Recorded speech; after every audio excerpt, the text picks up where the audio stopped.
Suavemente.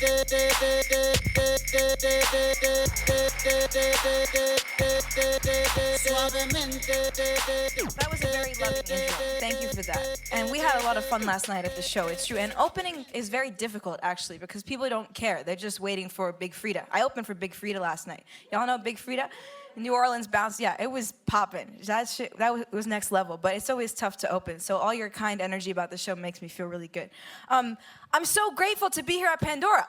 I'm so grateful.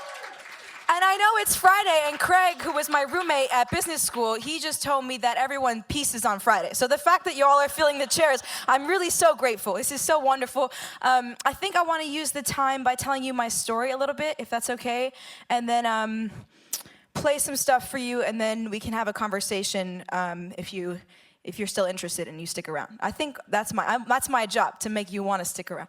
I also really want to say that I really love Pandora. I really love what you all are doing. Every time I talk to someone about music, I love to ask them I like to do little sort of market research. I'm like, so where do you consume your music? And I like to ask my fans. And the majority of the time is Pandora. It is. So thank you for all the work that you do. Thanks for being one of the early people in the industry who started to rebuild it. Thanks for getting artists their data. I know that Lars has been working on that. I spoke on a panel with him a minute ago. So I come to you first and foremost as a fan. So thank you again for this opportunity. Yeah. I grew up in New York City playing the drums. I was 8 years old or 9 years old, and I was total New York City vibes. And my parents thought it would be a good idea to send me over to a summer camp in Maine to sort of get my camping and holistic, skills on. And I found out quickly that they make all the campers swim in the afternoon in a lake, and I wasn't trying to get involved with all that. So I remember on the second day, I snuck away to the theater cabin. And in the theater cabin, I remember just posting up for a moment to kind of hide. And there was a drum set in the corner. And I just started playing it and hitting it and checking it out. And there was a maintenance man there in the theater cabin. And I for sure thought he was going to turn me in, back to the lake for you. But he knew how to play the drums. So he was like, let me show you how it's done. He lowered the seat, so my legs could touch the floor.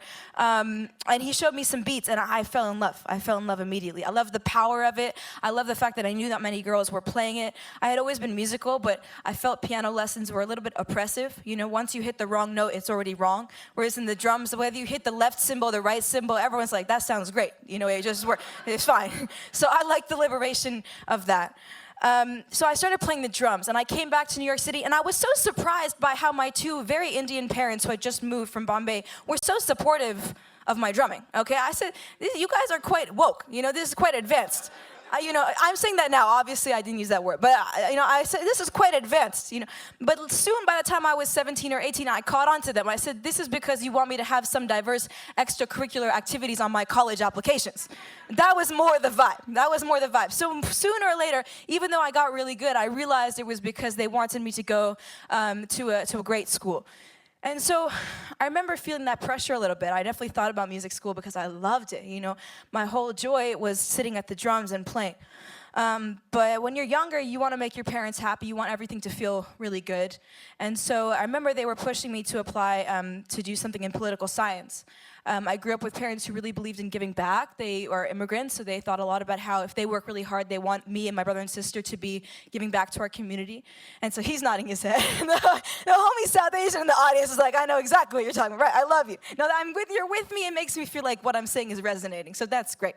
I'm being vulnerable on the stage. So you giving it back to me is wonderful. So they helped me apply, and I ended up getting into Georgetown, to study political science. And I showed up there. I graduated high school in 2007, and so I showed up at the Georgetown, and it was all kind of bro vibes. It was really like, even though they don't have frats and that kind of thing, I felt like a lot of the girls that I hang out with, when we were just, it was all a female group, everyone was like, cool. Like, these are some of the brilliant, coolest girls.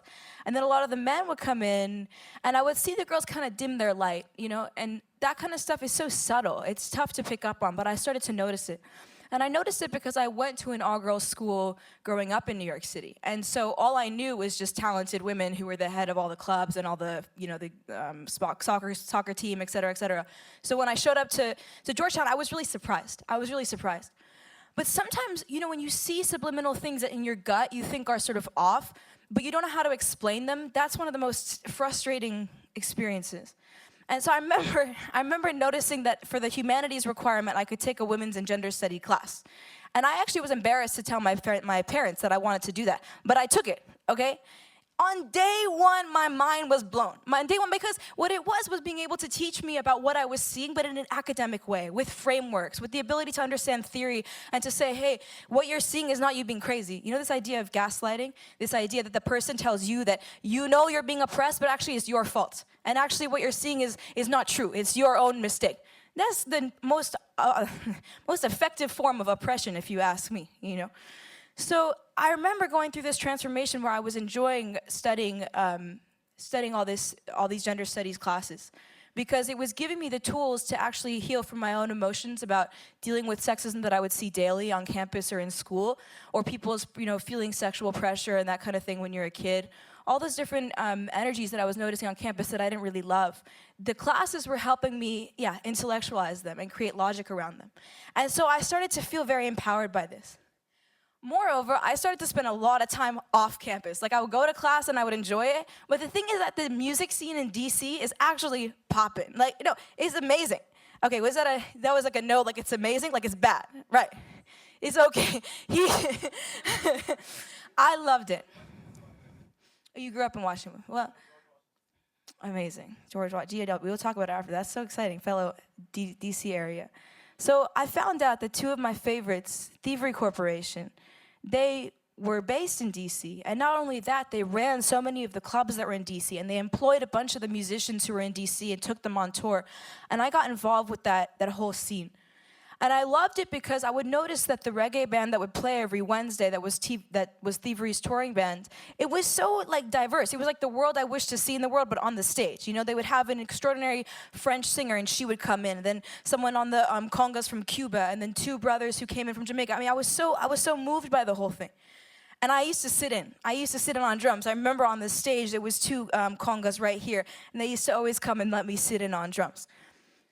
And so what I started noticing, I was like, dang, a lot of my own confidence and my own sort of sense of self has come through music.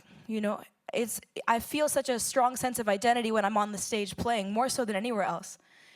And they started becoming a rift during my college years, where I was really excited to be in the classroom. I was very smart, I had good grades, but my joy was at the drum set. My joy was at the drum set. My joy was in the community of musicians. My joy was in the conversations that would happen backstage afterwards. A big shift happened for me when it was my senior year. A big shift happened for me.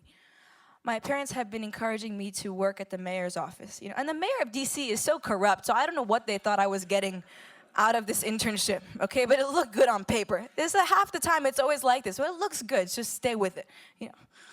So I was doing this internship, and I was walking out, I was leaving that day, and there was a big protest outside because the mayor was shutting down a homeless shelter. And y'all are in San Francisco. You can relate to mayoral corruption and closing out homeless shelters. You all know all about that. So they're closing down this homeless shelter to build some condos or something like that. And there was a huge amount of people protesting. And the mayor did nothing. The mayor didn't answer the calls, just said, these people are crazy, let's just wait for it to die down. Sort of the worst way you can go about it. And it was a Wednesday, so that evening I went over to 18th Street Lounge where I knew the reggae band was playing. And what I noticed was that majority of the people who were at the protest were at the club that night. And that the two brothers from Jamaica who were in the front, they were the ones responsible for organizing the protest and then organizing the group to come to the show afterwards and talking about some of the most important issues that were relevant to DC at the time. And I felt so motivated by that day and so inspired because I was like, dang, well, let's think about how politics works. People on the ground level have to be motivated and energized. Then they go and tell whoever their representative is how to vote, what they want. Then that person tells Congress, tells the Senate, and that's how change gets made. It starts at the bottom. And knowing that the musicians were actually the ones responsible for this change and for this organization inspired me so much. And so I remember thinking, that's it, enough is enough. I don't want my day to be miserable and my evenings in music to be joyful. I want the whole thing. I want music in the morning, music in the daytime, music in the afternoon, music at night. And I'm not talking about, sitting in my basement smoking weed for the rest of my life playing music. No. It's like, I'm a smart person. I'm motivated. I want to work in music. What does that even look like? And so I had to have a very difficult conversation with my two parents. I told them, I said, I want to go try this out. I want to go try this out. So I called a bunch of people who were Georgetown alums to see who was still working in music. There was one, Justin Dreyfus. I'll never forget him. He was the homie. So I hit him up. I said, Justin, you work at Interscope Records. You work in digital media. Is there anything is there any sort of job available? He's like, hell no, there's no job available. But he said, I can hire you as an intern because you're very overzealous. You're very overzealous. So I can probably get you an internship. I said, that would be great. So I graduated Georgetown in 2011, and I moved out to LA, and I started this internship. My parents were so embarrassed on my behalf. Okay, they were embarrassed on my behalf. In Georgetown, you have to place in the graduation book which place you're gonna work. And if it's an internship, they don't print anything. My mom was like, just lie and say something. Just say something. I said, it's gonna be all right. It's gonna be all right. So I moved to LA, 2011, and I was working for Interscope Records in their digital media department. Now, you see, I was a math major, and I was a young hustler. You feel me? Math major, young hustler. Yeah, and a young hustler. So I thought, Spotify and YouTube and all these companies are sending all this new information to the labels. And the labels have no idea what to do with it because it's not part of their traditional business marketing plan. They have no idea where to even send. Literally, this would happen. Spotify, we didn't have data from Pandora yet, but Spotify had just started in the States, was playing all of Kendrick's music, was playing Gaga, all the artists on Interscope, sending us these spreadsheets of how many streams the artists were getting, and the zip codes that they were getting, and sort of the patterns in streaming data. And so I went up to the head of digital marketing. I said, listen, I'm young, millennial, math major. I know what to do with this. No, don't know anything with it, but at least a little bit more than them, and I have time. And so she said, I like this idea. So she started forwarding me all of these spreadsheets, and I started designing these reports and would send them over to her. Reports about how our artists were doing online, about how engagement worked on YouTube, or about how the fact that when you put something up on iTunes or any of the sort of CD models, it's a big spike in streams on that one day. But if you send something to Spotify, it's actually, you only see the spikes happening much later because of the way the platform worked. And so I remember even one time we put a Kendrick Lamar album on Spotify, everyone was freaking out because the streams were so low in the beginning. But that's exactly how it works. It takes time for people on that platform to find it. The streams accumulate over time. So after 3 months, she hired me. She gave me my first job in the music industry as a digital analyst, and that was my work. My job was to analyze all these patterns in streaming services and report back to the label as to how we could digital market our artists better. And it was amazing. I had so much fun. I used to work my ass off, but I loved it. I loved it for the very reason I told you. I felt like I was living my truth. Music by day and music at night. 2 years into that job, I was trying to think, what's the next step? What's the next step of a digital analyst at a record label? There's definitely very little upward mobility. And so I remember thinking, I'll tell you something in earnest. Jealousy is a very interesting emotion. Jealousy. Jealousy is an interesting emotion because anybody that you're jealous of, you can either manifest it in a negative way, which is to throw shade at them and say rude things about them, or you can dial into that emotion and say, what am I jealous about? And I remember feeling so jealous of my friends who were posting on Facebook. They were touring all over the world as the guitarist for Katy Perry or as the drummer, for whomever. And I was like, dang, my skills are good enough. I want to do that. And so I remember thinking, well, how am I supposed to be a drummer after working in the industry for 2 years? That's a little hectic, this is a little non-traditional. But I just sort of thought about that. I also thought about how I really wanted to take my skill set as a music business person to the next level. I was so inspired by my boss. I was so inspired by some of the top leadership at Interscope. I was. And so I decided, okay, why don't I apply to get my MBA? What if I can go and get this degree and bring it back to the music industry as a leader where I can understand finances better, I can be an innovative thinker? That inspired me. I wanted to contribute to the industry that I loved, And then on the other side, I'll never forget this. The timing was so perfect. MIA had just put out a single. Bad Girls. And so she was getting ready to put out the record. And it was the top of 2013, and she had a meeting at Interscope. I remember my boss was walking by my desk to go to the meeting. And I said to her, I said, can I come with you to the MIA meeting? I'm not allowed to go to anything because I'm a baby. I was like 23 or something. I'm not allowed to go to shit. She's like, okay, yeah, you can come, but don't say anything. I said, I won't say anything. So she took me to the MIA meeting. My jaw was like a total fan. My jaw was to the floor. I was like, dang, your outfit is so cool, and like your makeup is just amazing. I was a total fan. Luckily, I actually didn't say anything. When she left, I told her product marketer who was sitting next to me, Diana. I said, Diana, listen, I've seen the MIA tour. MIA needs a drummer, okay? I've seen the show. She needs a drummer, maybe somebody brown, maybe somebody female, maybe somebody who knows how to play the parts, who's used to playing with a DJ, which is a skill set unto itself. And so Diana's like, listen, send me a video, okay? Maybe I'll forward it along to her. So I sent her a video, and Diana sends it to Maya. Maya responds directly to me, okay, to my email inbox. And the title, and I knew it was her because it was some cryptic Gmail address, like some batshit looking thing. And it was, the title of the email was hi in all capital letters.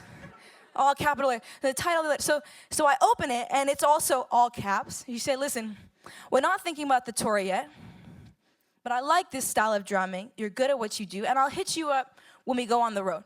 I mean, if you get a letter from someone who you idolize telling you that you can play the drums, you're mate. I was cool. I was so good. I printed that shit out, hung it up in my studio. What else is it? That was so divine. It's just as good as going on tour. No, it's not. I'm just kidding. But I was so joyful. At the same time, I was starting to get my MBA letters in, and I got into Harvard. Where I met Craig. So that was the best part of Harvard. Do y'all know Craig? He's so special. So I got into HBS, and I was getting ready to move out to Boston in the summer of 2013. And then Maya's team emails me again. Like, okay, cool. So we're ready for you. Here are the dates for the fall. We're going to take you on the road. It's going to be amazing. We're going to do the UK, Poland, all these places. These are exactly the dates that I'm supposed to be in school. Exactly the dates. So I remember telling one of my mentors, I said, what should I do? What would you do? This one or that one? She looked at me, she's like, I know exactly what you should do. I said, oh, great, what is it? She said, you're gonna do both. I said, but that's exactly what I ended up doing. So I remember most of the dates of the tour were on the weekend, okay? So I used to finish HBS on Friday, and then I would go play the show in Poland on a Saturday and book it back on Sunday, reading my cases on the plane. Another weekend I went to Japan. Another weekend I went to the UK. Another weekend I went to Chile and to Argentina and to Mexico City. I mean, it was an extraordinary life. It was extraordinary. And honestly, Craig, let's be real, I wasn't trying to hang with a lot of those HBS kids. They're so smart, but that wasn't my social scene on a boat, drinking a lot. That is not my vibe. So it worked out, that I had some weekend plans. But I'll tell you, the most amazing week, when I really felt everything was a total clusterfuck. I was just waiting for it to explode, 100%. One of them had to kick me out. I felt, dang, I want to protect this with my life because this is the whole thing I've been telling you about, right? The music by day and then music at night. That's how I felt. I wanted to protect it with my whole life. And I looked at the schedule. Monday, Tuesday, Wednesday, Thursday was Maya's album release party in New York City, okay? And I had school in Boston. This was the first time they had show dates during the week. I said, well, thank God it's New York City, okay? So Monday, I would 8 a.m. to 2 p.m. Boston. Then I would fly Logan to LaGuardia, play the show. And then 4 a.m. in the morning, I would drive back to LaGuardia, fly to Logan, show up, just like, boom, safe, 9:09 a.m., right in my seat, safe. And I did that for 4 days straight. On Friday, I had a midterm. It was a marketing midterm, I'll never forget. Somehow I walked out with a 2. You get a 1, 2, or a 3. I walked out with a 2. I had a smart team, lucky. I had a smart group. Everything is group work in business school. That's the dream part of it. So I walked out saying, so that was my first year. That was what my first year looked like. And I cherished it. Listen, this is so amazing because I used to talk about this with MIA on the flights, okay? Because sometimes I got upgraded because I had some miles, so I would sit next to her. And I told her, I said, I know that I go to the breeding ground of the capitalist patriarchy, okay? I know. But what if I took all of that useful knowledge? What if I took the ability to run my own business as an artist? What if I took the ability to understand how value works? What if I took the ability to manage other people with emotional intelligence as opposed to brute force not listening? And I applied it to the arts. What if I was able to take that and give that to so many of my friends who have no idea how to manage their own artistic career, even though they're so successful? She said, yeah, I didn't know about all that, but... But she trusted me, and it was an amazing time. It was an amazing time. Now, my second year of business school came around. And I'll be real, I had a bit of an imposter syndrome because the high of the tour had come down. A lot of artists deal with this, actually. There's a lot of depression in the artistic community, especially with touring musicians. Because when you come down from the tour, it's just like you lose that sense of daily meaning. That sort of like, when you're on tour, you're very present. That's the other thing. You're very present. You're like, what's the need of the moment? It's a high. It's the reason why a lot of people like jump off cliffs and do all those kinds of action sports. It's like the feeling of being present is so joyful. And so to come back off of that felt tough. It really did. And I also felt a bit of this imposter syndrome. Do you know about this sort of word? This idea that I'm the diversity check mark for HBS, that I didn't get in on my own accolade. Even though my credentials were strong, I definitely had that imposter syndrome. What am I doing here type of vibe. And simultaneously, I used to see these runners on the Cambridge River. They used to run their ass off. It would be hailing in Boston. Boston is freezing. Hailing, snowing, okay? They would just run as if it ain't no thing. It was so extraordinary. It was so empowering. So I used to just watch them run. I said, I want to be like these runners. Because you see, running, whether you run 5 miles, 10 miles, 15 miles, that's yours. Whether you're tall, short, black, white, gay, straight, no one gives a fuck. You earned that. Do you know what I mean? It has a purity to it. It has a rawness to it. No one can argue that you've run that in that much time. And I was so drawn to that. It was so empowering. So I started to run. I started to run my ass off. I used to run almost every day, and I loved it. It allowed me to hear myself think. I could barely run 1 mile, by the way. I would start slowly. And I was very loving to myself. We have to be. I used to start, Kieran, can you make it to this bridge? I said, that's not even 1 mile, but it looks challenging, It looks challenging. But I used to start. And then 2 miles, 3 miles, 4 miles, slow by slow. And eventually, by the end of my second year at business school, I was good enough at running to be able to sign up for the London Marathon. Okay. So it was the end of my second year business school. It was April of 2015.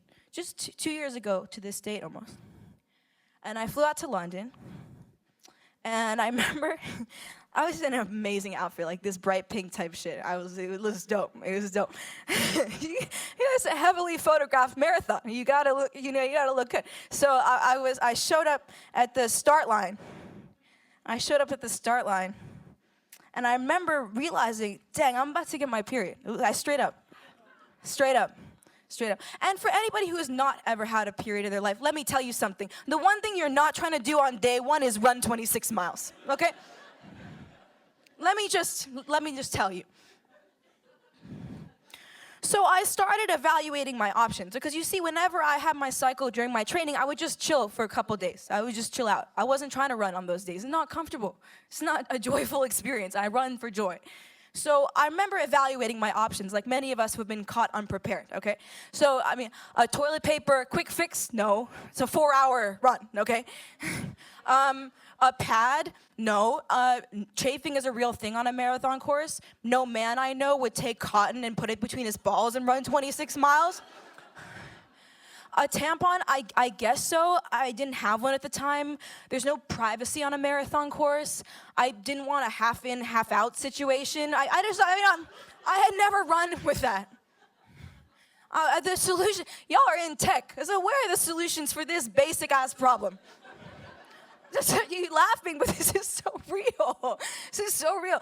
So I remember thinking, dang, fuck it. All I know is how to run in these tights with these socks and these shoes. I'm going to just bleed freely, take some Midol for the pain, and run.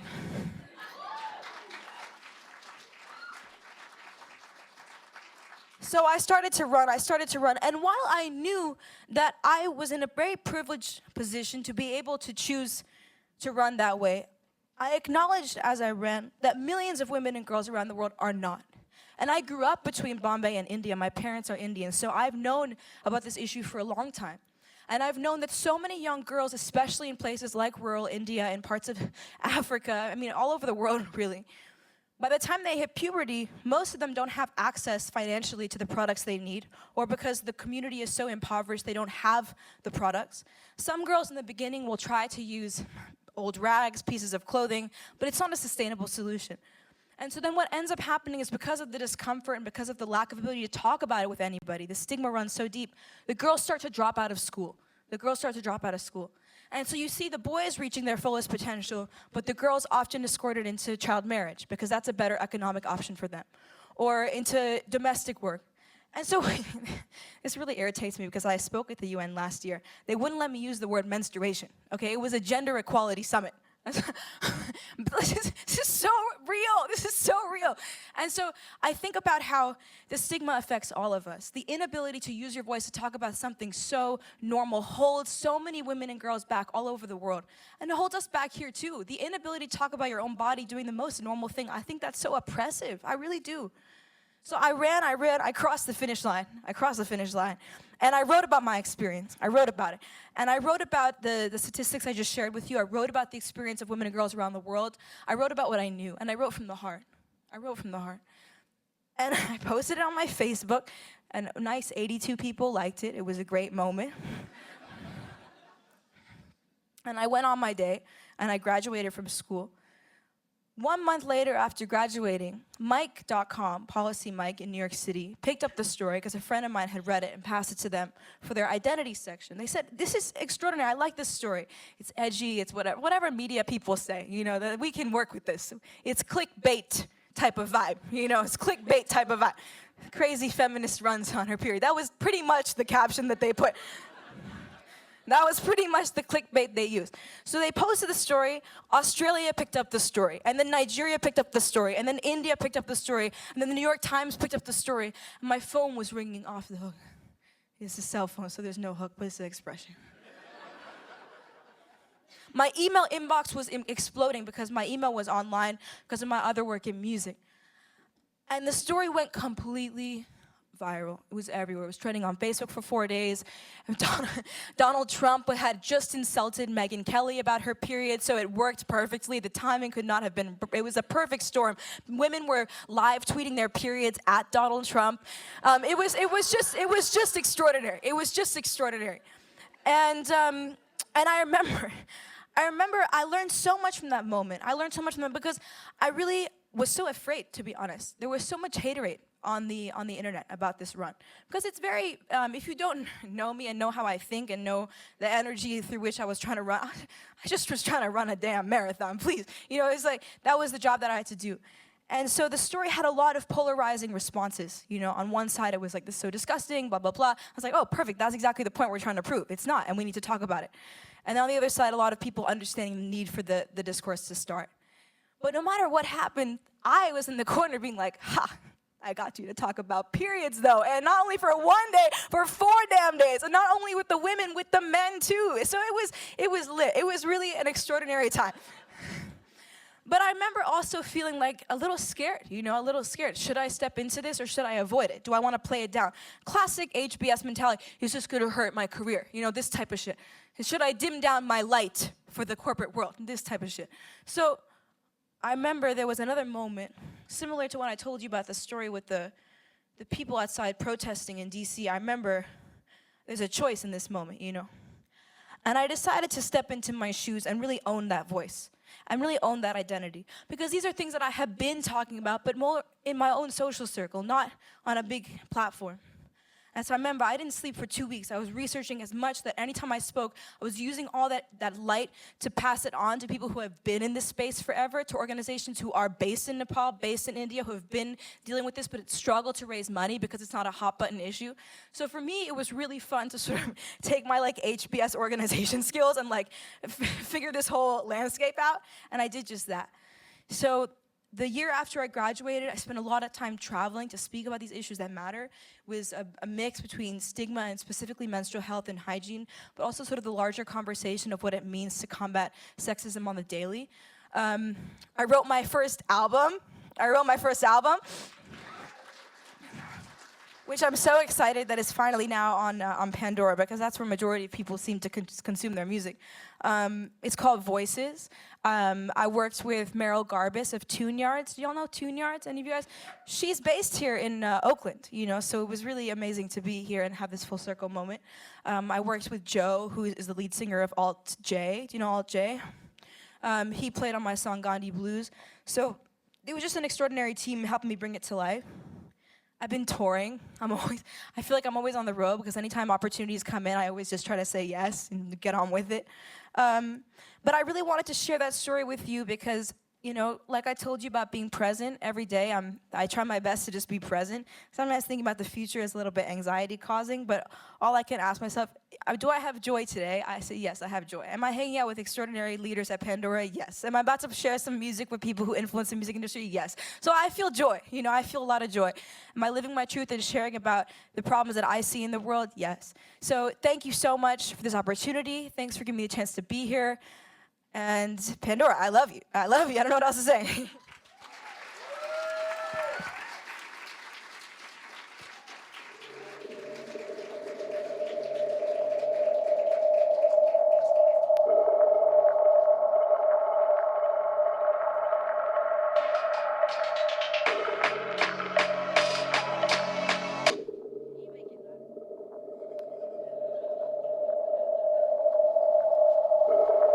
It's very awkward to do a show if it's too quiet. I've learned that the hard way.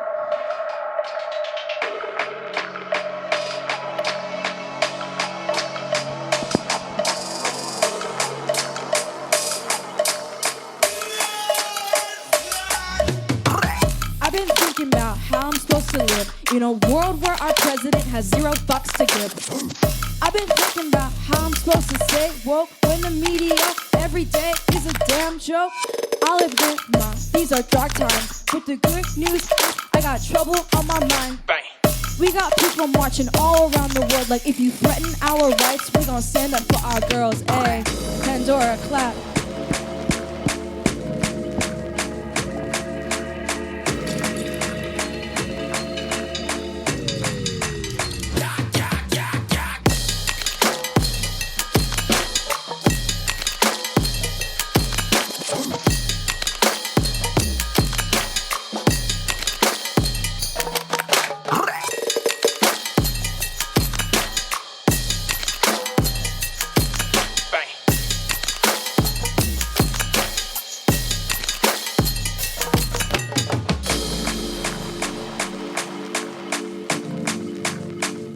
Someone who's on the tech team fix this mic so I can move around. Can you just take this clip off? Running or jumping?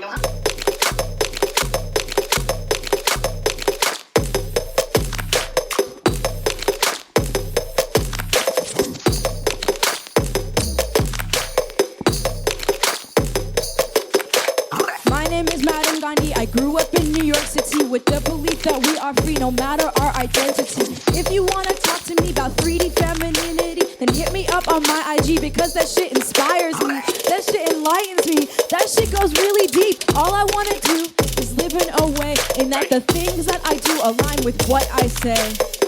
What we have to do is live in a way in that the things that we do align with what I say. Pandora, it's a total pleasure to be here with you today. Thank you.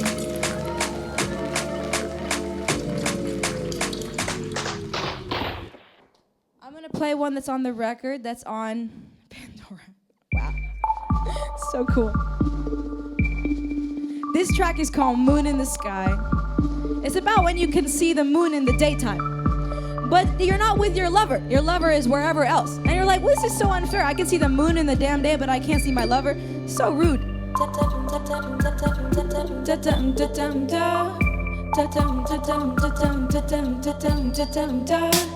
When you found me, I would wait longingly for you.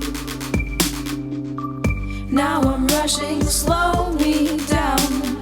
Tell me what to do. I adore you and I can't stand to see you mad at me. So darling, dry your eyes and stay with me in peace. 3,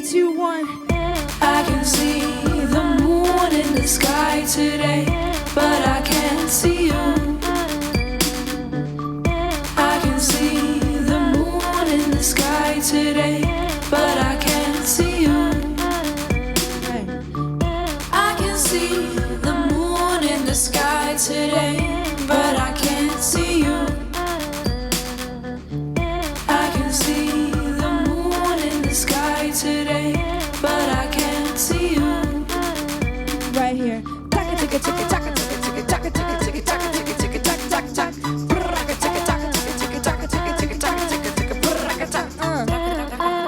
What y'all know about Indian trap music though?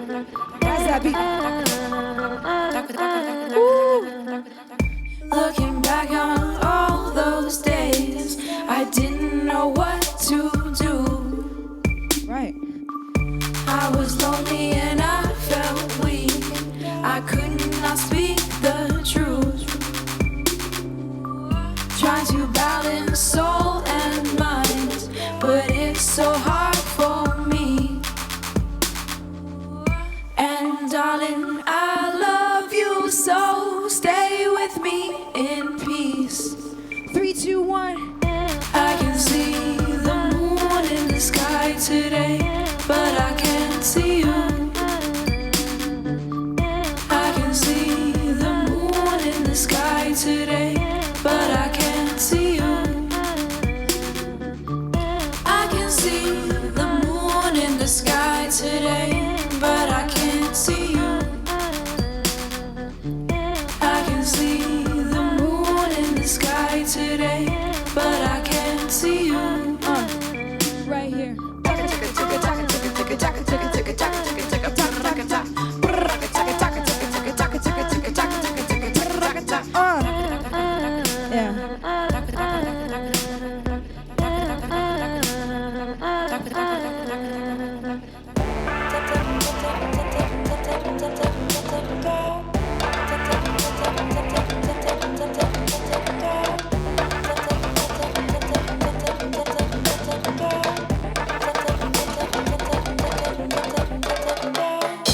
In the rays of the sun in India, in the rays of the sun in Africa, there's a place that I built that I call our home.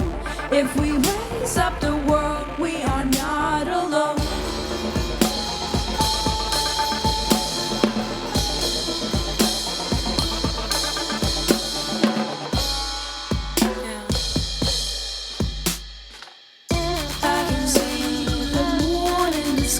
Today, but I can't see you. I can see the moon in the sky today, but I can't see you. I can see the moon in the sky today, but I can't see you. I can see the moon in the sky today, but I can't see you. Thank you so much.